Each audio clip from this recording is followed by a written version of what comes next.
Okay guys, welcome back to the channel. Giving you a different backdrop because my room, I can't even use it right now. All of my seating came out as I told you in the last video. I got the row 1 seating coming, doing some spring cleaning. Actually, I usually give preference to my members, but if anybody's in the Houston area, I have a diffuser 2 foot by 4 foot that I just need. Anybody can pick it up if you want it. You're in the area, first one to email me. Let me know if you want to come pick it up. Maybe I'll put up a picture if I can shoot one, or you contact me if you're interested in a really big diffuser. Very powerful. I just can't even use it in that small room. It just throws things off so much that I just don't want to use it anymore. I'll give it to anybody that's watching. Like I also gave away a surround sound processor yesterday. But normally, again, giveaways are for the members, and actually parlays into what I want to do with this video. You thought I was done with Capital Audio Fest, but I actually want to share with you, like I'm known for certain types of coverage at the shows. Part of that is also people overlook is that I showcase other people's opinions, my friends, people I trust, to give you different flavors. Not only can I not get into every room, but a lot of my friends, we have similar philosophies, but all of us have a little bit different taste just in the aesthetics of gear that we buy and things that we look for our ears. And so I think it's important to give you as many opinions as possible. And so today I'm going to give you Karl, who works at 3MA. He's kind of their vinyl guru, but here's what's ironic and funny. He also found the Bacch last year, kind of independent of me. I think he even found it at Expona, and he bought it. And he's the vinyl guy. Now he's into DSP as well and a big fan of Bacch. But he was at the show. He didn't go around with me as much as the other guys did. He went on his own, and he was looking for things to fit his niche as well as things for 3MA and their customer base. So I think it's important to showcase his views on what he saw in a few rooms he went into that I didn't get to go into, so that'll be helpful as well. But before I get to that, I realized from my last video, I just shoot these things off the cuff. I always forget a few things. And really one thing that I wanted to share with you guys that I forgot was these headphones from Denon, the Perl Pros. And this, if you recall from the Toronto show, was a pair of earbuds that I bought because they impressed me so much at the Toronto show. And what I wanted to do is I got them and I was able to use them on the plane and use them extensively. And I've been using them at the gym. So this is kind of a quasi wrap up of not only Capital Audio Fest, but and a few things I want to tell you about Capital Audio Fest I left out, but also Toronto Audio Fest, because I was able to acquire some discount codes from Denon. Now, I gave all of them to my members. I have a few left of some that aren't being used by any of my members. If you're interested in these, again, I do get perks because I'm press, and when I do, I like to share the wealth. And any discounts like Via Blue, Norman Varney. If you're in my membership group, you know that you can get discounts and we can do group buys and other things to help you out. I try to do that with anything I'm offered. And I'm offered a few discount codes. I get nothing for it, but Denon is offered 20% discount. Or 10%. I think it's 10%, I'm sorry. But I wanted to tell you a little bit about these because I have the 47 Labs Tio Forte $3,500 in earbuds, okay? So I have what in theory are some of the best, at least highest price tag ones. And I enjoy them, but I rarely use them. They're good, not as good as my Stacks, but I compared them to these. And what was unique about these, if you didn't see the video, Massimo, which is a medical equipment company, bought Denon, and among others. And everybody at the time was wondering, what the heck is that all about? Why would they do that? Still kind of strange, but they were able to extrapolate their technology and medical equipment to these earbuds. And if you don't know, for little babies, when they're doing hearing tests, a baby can't respond yes or no what they're hearing. So there is actual technology. I don't even know how it works. It's amazing. But you put these earbuds in and it can measure based on test tones, and it takes as long as it's necessary to do it. It's very sophisticated. Gauge how your eardrum follicles are reacting to the test tones it's playing. And then they know what frequencies you're sensitive to. Now, this isn't going to be a replacement for going to see the audiologist and going to see a doctor for actual hearing loss. But what you'll get, and maybe I'll put up some screenshots of the app that comes with it, is there is a circle. And it starts at 12 o'clock at the low frequencies all the way around to the high frequencies. And it gauges, it puts a plot over that circle, a blob of where you stand with your ear follicles responding to these different tones.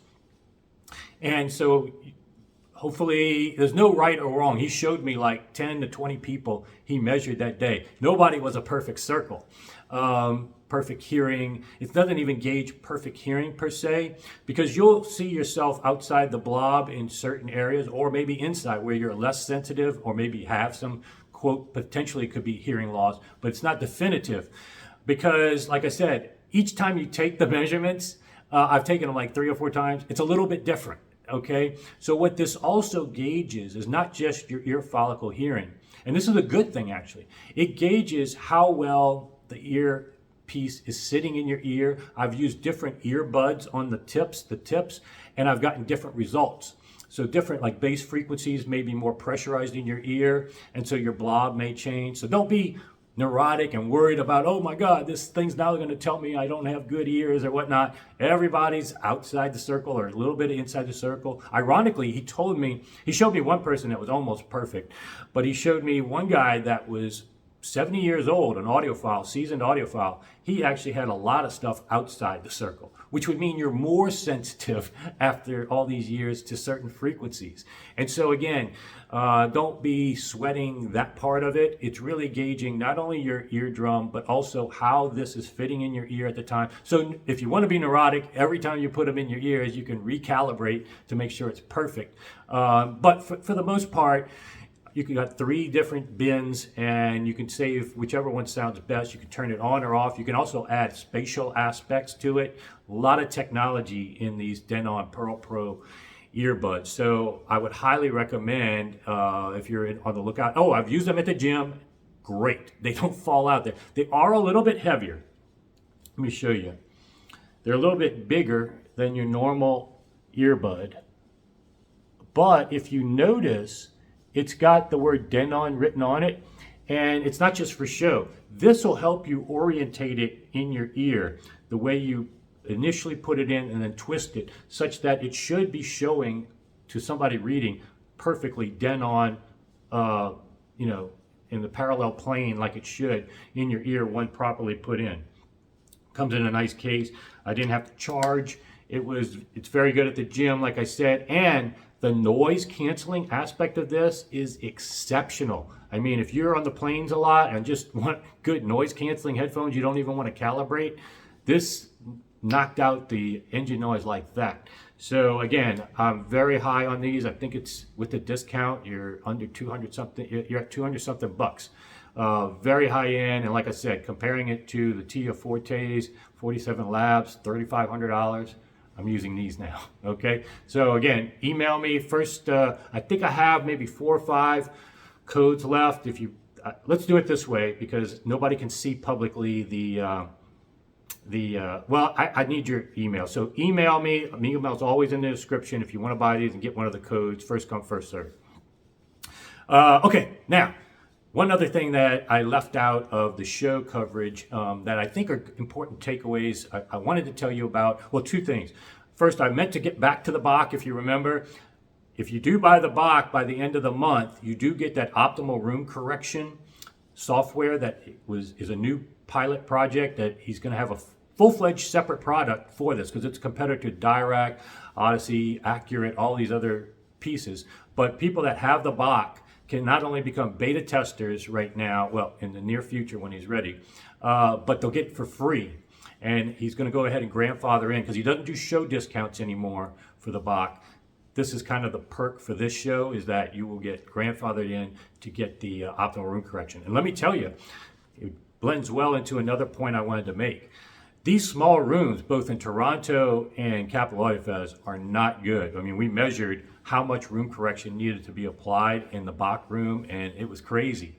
And same thing when I went into the Odyssey Arc Genesis demo at Toronto, and they measured the room with their speakers. Again, all of these speakers measure flat in an anechoic chamber. You put them in these rooms, it's chaos. So again, when you go into those rooms, remember, you're never hearing the potential of the gear. And people that are bragging about the sound quality of the best they ever heard in those rooms, they really probably at their own home, they're not doing enough to address, or maybe they just like, wild fluctuations in frequency response. But it brings back a point that I wanted to make, something I've learned over the years I wanted to share with you guys.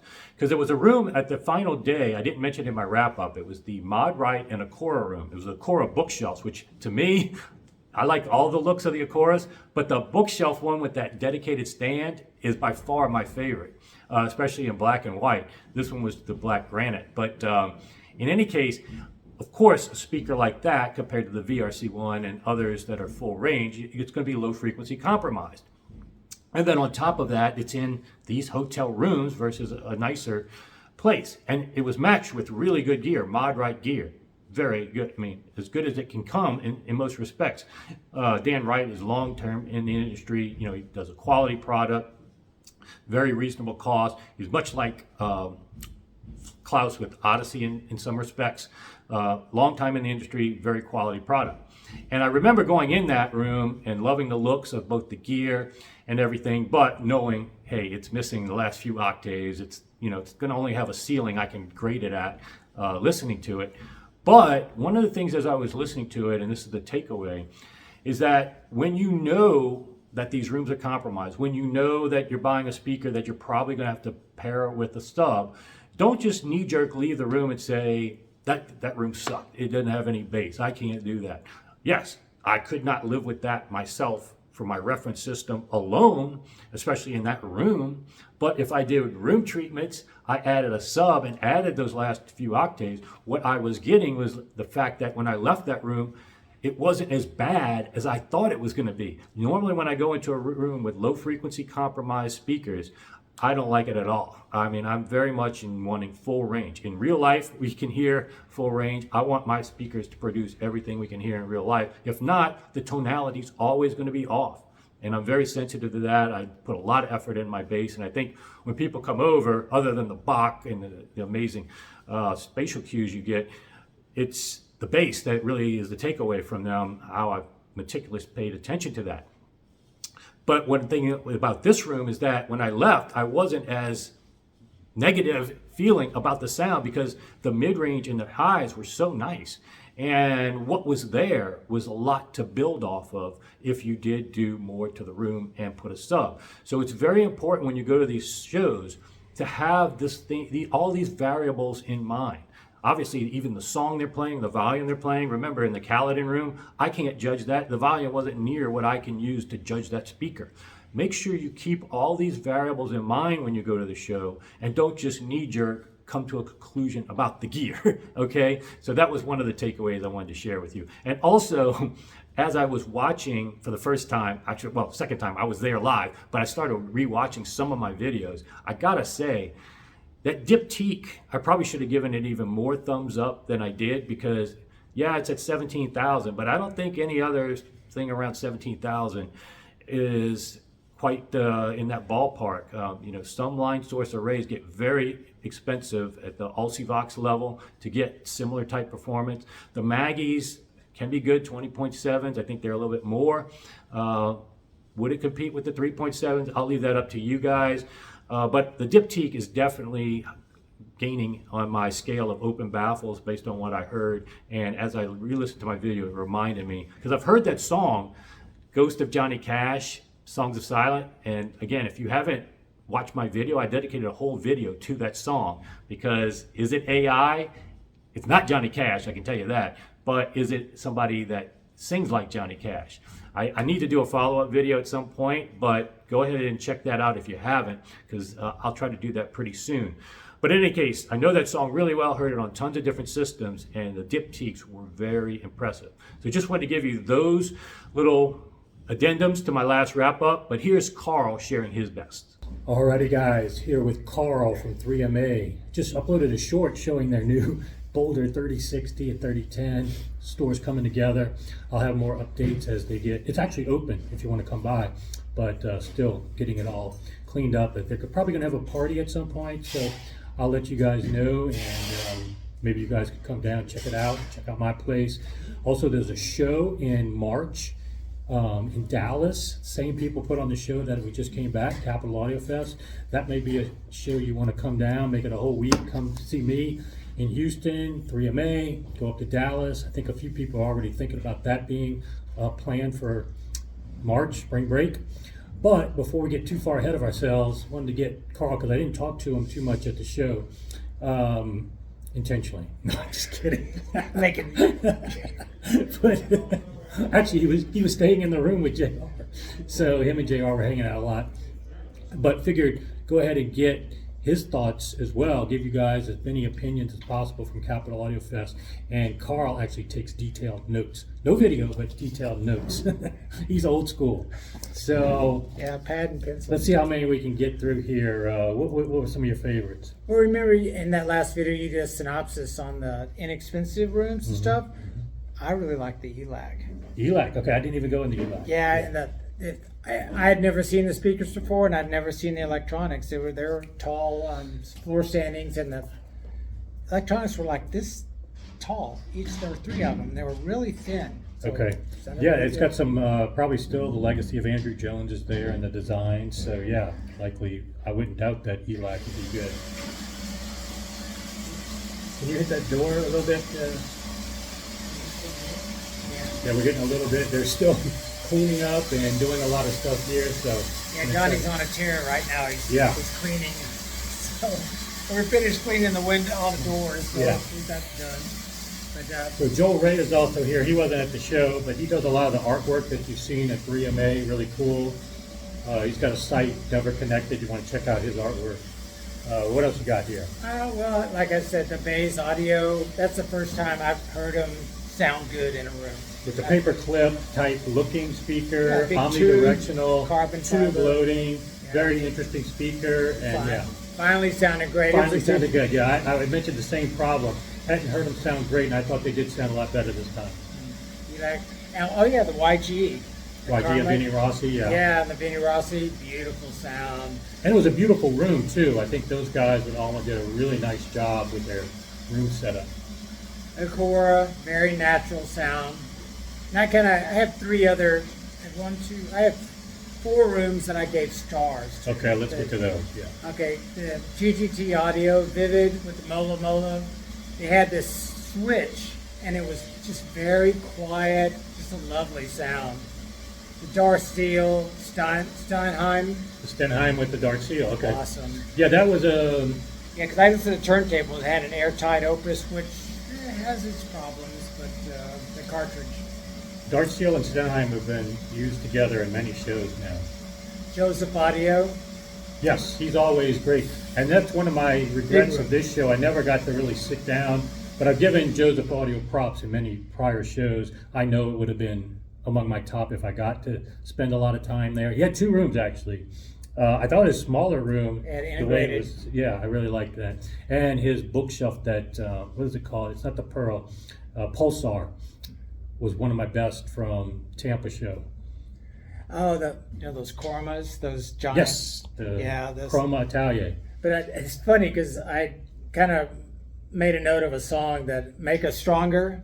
Yeah, I played it in there, and then I went right to the Borresen room, and it sounded better in the Borresen room, but a little digital in my opinion. In the Borresen room, yeah, with the big ones, not because they had 2 systems. That's right, they had mega system. They were both big systems, but yeah. Yeah, the Borresen Aavik, the X6 speakers. Those are very high price tag. Yeah, so I've got a lot of others, but they were worth mentioning, but they didn't have stars. No stars. Let me look and see what else you got on here. Von Schweikert. See if there were any that I didn't go into. Oh yeah, I didn't put a star. The Von Schweikert room was the best. With the Von Schweikert with the VAC too. With the VAC too. The big room. And the marketplace room. Right off the side. Right off the marketplace. I thought it was that had a lot of advantages in that room.